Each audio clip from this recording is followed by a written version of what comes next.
பிள்ளை இழந்துட்டு நிற்கிறேன். எங்க வீட்டுல ஒரு பிள்ளை எழுந்திருந்தா என்ன நீதி கிடைக்கும்னு நினைக்கிறீங்களா? அதுக்கு தகுந்த மாதிரி போடுங்க.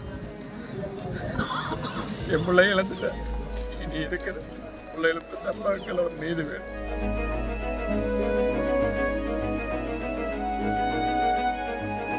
இன்னைக்கு நம்ம ரித்தனையா கொலை வழக்குல குற்றவாளிகள் தரப்புல பிணை மனு தாக்கல் பண்ணியிருந்தாங்க. நம்ம ரித்தனையாவோட தந்தை அண்ணாதுரை அவர்களோட சார்பில் நம்ம அந்த பிணை கொடுக்கக்கூடாது அப்படின்னு சொல்லி வாதங்களை முன் வச்சு இன்டர்வியூனர் பெட்டிஷன் ஃபைல் பண்ணியிருக்கோம். நாளைக்கு அது சம்பந்தமான விசாரணை நடைபெறும். நமது மாவட்ட நீதிபதி அவர்கள் நாளைக்கு வழக்கு விசாரணை நாளைக்கு போஸ்ட்போன் பண்ணியிருக்காங்க. இது வழக்கு நாளைக்கு என்னென்ன ஜட்ஜ்மெண்ட் தெரிய வருங்க. பெயில் ஆர்டர் என்னென்ன நாளைக்கு தெரிய வருது. அவங்க அந்த ரிட்டர்னியோட அவங்க மதர் அவங்க ரிமாண்ட் பண்ணாம இருக்காங்க. இப்ப வரைக்கும் காவல்துறை தரப்புல புகாதார கிட்ட சொல்றது அவங்க மதுரையில் ரிட்டர்னியோட மதுரையில் அதாவது அக்யூஸ்ட் 3A3 அவங்க அப்ஸ்கேன் இருக்கிறதா தான் காவல்துறை தரப்புல நம்மளுக்கு தகவல் சொல்லியிருக்காங்க. ஆனா இது வரைக்கும் ஜுடிஷியல் கஸ்டடிக்கு அவங்க அனுப்பப்படலை. இப்ப நம்ம என்னென்ன மாதிரி வழக்குகளை இது முதல்ல இந்த இதுல காவல்துறை கொஞ்சம் மெத்தன போக்கோட செயல்படுறாங்க. அவங்க எஃப்ஐஆர் ஆல்ட்ரேஷன் பண்ணியிருக்காங்க. செக்ஷன்ஸ் ஆல்ட்ரேஷன் பண்ணும்போது கூட அவங்களோட டெத் நோட்ஸ், அதாவது அந்த ஆடியோவை பத்தி இவங்க 3 பேர் தான் காரணம் அப்படின்னு சொல்லிக்கிற ஆடியோவை பத்தி எஃப்ஐஆர் ஆல்ட்ரேஷன் கூட அவங்க சொல்லலை.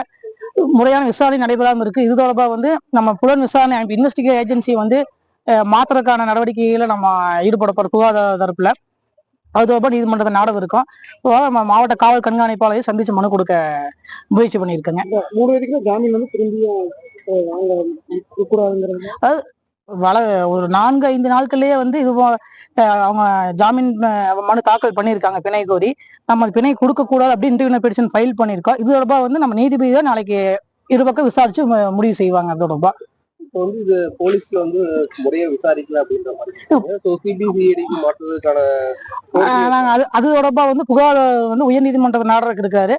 அந்த நடவடிக்கை முடிஞ்சதுக்கு அப்புறம் அது தொடர்பா புகாதாரு உங்களுக்கு சொல்லுவாரு. ஏன்னா மற்ற நடவடிக்கை தொடர்பான விஷயங்களை நான் வழக்கறிஞர் நான் சொல்றது சரியா இருக்காது. அது புகார்தாரே சொல்லுவாருங்க. எதனால காவல்துறை நடவடிக்கை தாமதமாகிட்டு இருக்கு?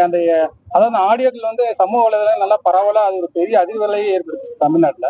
அந்த ஆடியோக்களை இணைக்காம காவல்துறை ஏன் நடவடிக்கை தாமதப்படுத்துறாங்கன்னு அவங்க என்ன எஃப்ஐஆர், அதாவது ஆடியோ வெளிவந்ததுக்கு அப்புறம் செஞ்ச எஃப்ஐஆர் ஆல்ட்ரேஷன்ல அந்த நோட் சொல்லியிருக்காங்க, வாய்ஸ் நோட், அதை பத்தி அவங்க எதுவுமே ஏட் பண்ணல. அதுதான் புகாதாரத்துக்கு கொஞ்சம் பயத்தை ஏற்படுத்தி இருக்குது. இன்னும் ஆடியோ என்கொயரி போயிட்டு இருக்கு. அவங்களோட என்கொயரி ரிப்போர்ட் வர வேண்டியது இருக்கு. அது வந்ததுக்கு அப்புறம் நாங்க இது தொடர்பா நீதிமன்றத்தை நாடுவது தொடர்பா நாங்க முடிவு செய்வோங்க.